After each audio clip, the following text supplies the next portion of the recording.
Hi everyone, welcome to our Lenten season. As I shared in the actual blog post, we're going to be focusing on different phases of our heart, and today it's the listening heart.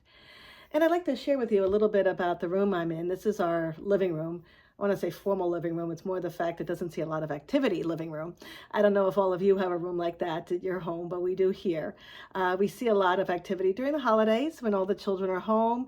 It's a great place for us to gather. Or if we decide to have a fire, it's the room with the fireplace in it.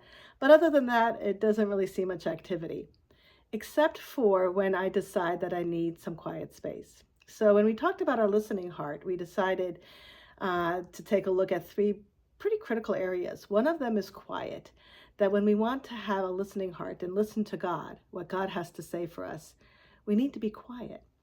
For those of you who know me, that's a challenge for me. Quiet is not necessarily in my vocabulary, whether it's laughing out loud or having a hearty chuckle. Either way, it's not necessarily quiet. But quiet is what we need to be if we want to hear God's voice. So I tend to come here because it is a quiet spot in our home.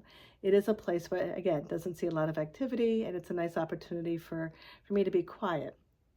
Another part of a listening heart is busy and trying not to be busy. And I don't know about you, but again, list maker over here, a little bit of a control person. I like to make sure that every moment of my day is accounted for.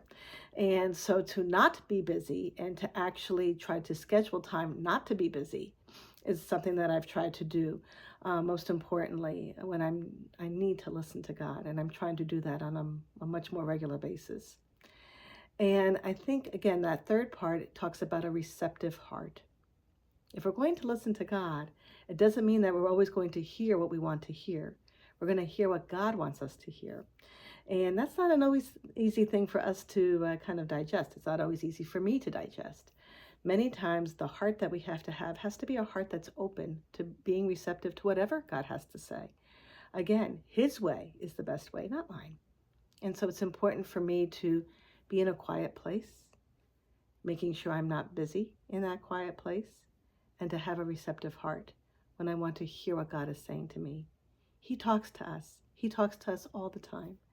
It's our job to make sure that we're listening and listening carefully to what he has to say, whether it's answered prayers or decisions we need to make, or sometimes just God nudging us to do the right thing. So my friends, take time during this next week. Let's open our hearts to be a little bit more of a listening heart, listening to God. It doesn't hurt to listen to other people as well while we're at it.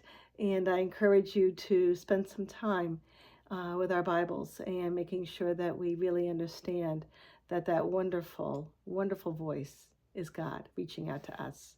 May you all have a blessed week during this Lenten season, and I will see you next week. Thanks for joining.